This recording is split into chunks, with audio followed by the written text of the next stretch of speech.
ಯಾಕಂದರೆ ಮೊನ್ನೆ D K Shivakumar ಹೇಳಿದ್ದಾರೆ, ಏನೋ ಬಿ ಜೆ ಪಿಯವರೆಲ್ಲ ಮನೆಗೆ ಅಕ್ಷತೆ ತೊಗೊಂಡೋಗಿ ಕೊಡ್ತಾವ್ರು, ನಾವೆಲ್ಲ ಕೊಡ್ತಾ ಇರೋದು, ಹಿಂದೂ ಕಾರ್ಯಕರ್ತರು ತೊಗೊಂಡೋಗಿ ಕೊಡ್ತಾ ಇರೋದು. ಅಂದರೆ ಇದೊಂದು ಸೂಚಕ ಅವ್ರದ್ದು.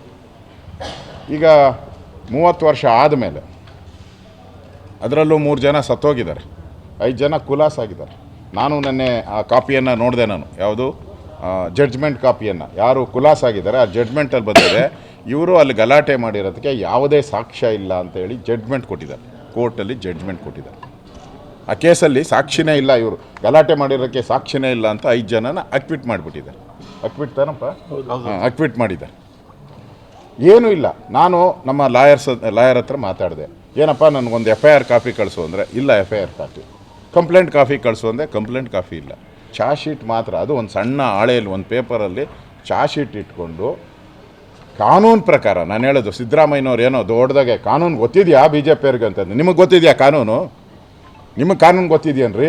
ರಾಮಚಂದ್ರನ್ ಹಸು ಸಾಕಣೆ ಮಾಡಿ ಕೇವಲ 10 ಹಸುಗಳಿಂದ 18 ಲಕ್ಷ ಗಳಿಸ್ತಿದ್ದಾರೆ. ನೀವು ಕೂಡ ಅವರಿಂದ ಕಲಿಬೇಕಾ? ಅವ್ರ ಜೊತೆ ವಿಡಿಯೋ ಕಾಲ್ನಲ್ಲಿ ಮಾತಾಡಬೇಕಾ?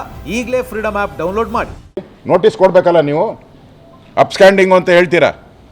ಅವನು ಅಲ್ಲೇ ಆಟೋ ಓಡಿಸ್ಕೊಂಡು 30 ವರ್ಷದಿಂದ ಅದೇ ಪೊಲೀಸ್ ಸ್ಟೇಷನ್ ಮುಂದೆನೇ ದಿನ ಓಡಾಡ್ತಾ ಇದ್ದಾನೆ, ಅಲ್ಲೇ ವಾಸ ಮಾಡ್ತಾ ಇದ್ದಾನೆ, ಹೆಂಡತಿ ಮಕ್ಕಳ ಜೊತೆ ಅಲ್ಲೇ ವಾಸ ಮಾಡ್ತಾ ಇದ್ದಾನೆ. ಅಪ್ಸ್ಟ್ಯಾಂಡಿಂಗ್ ಅಂತ ಹೆಂಗೆ ಕೊಟ್ರಿ?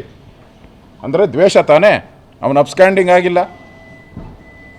ಅವನಿಗೆ ನೋಟಿಸ್ ಸರ್ವ್ ಮಾಡಿಲ್ಲ. ನೀವು ಯಾವ ಆಧಾರದ ಮೇಲೆ ಅರೆಸ್ಟ್ ಮಾಡಿ ಜೈಲು ಕಳಿಸ್ಬಿಡೋದಾ? 30 ವರ್ಷದಿಂದ ಕೇಸ್ ಏನು ಮರ್ಡರ್ ಕೇಸಾ ಇದು?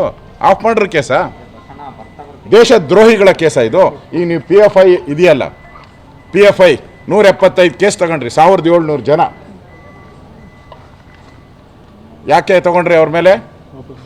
ಕೇರಳದಲ್ಲಿ ಅವರು ಸುಮಾರು 40 ಕೊಲೆ ಮಾಡಿದ್ದಾರೆ ಅಂತ ಕೇರಳ ಸರ್ಕಾರ ಅಫಿಡವಿಟ್ ಕೊಟ್ಟಿದೆ ಕೋರ್ಟ್ಗೆ. 40 ಕೊಲೆ ಮಾಡಿದ್ದಾರೆ PFIನವರು ಅಂತ. ಈಗ ದೇಶದಲ್ಲಿ PFI ಬ್ಯಾನ್ ಆಗಿದೆ. ಅಂಥ PFIಗೆ ನೀವು 1700 ಹೆಚ್ಚು ಜನಕ್ಕೆ ನೀವು ಕೇಸನ್ನು ವಾಪಸ್ ತಗೊಂಡ್ರಿ. ಯಾವ ನೈತಿಕ ಅಧಿಕಾರದಲ್ಲಿ? ಅಂದರೆ ರಾಮ ಭಕ್ತರ ಮೇಲೆ ಅರೆಸ್ಟ್ ಮಾಡಿ PFI ದೇಶದ್ರೋಹಿಗಳನ್ನು ಬಿಡುಗಡೆ ಮಾಡಿ. ಇದು ಕಾಂಗ್ರೆಸ್ ಸ್ಲೋಗನ್.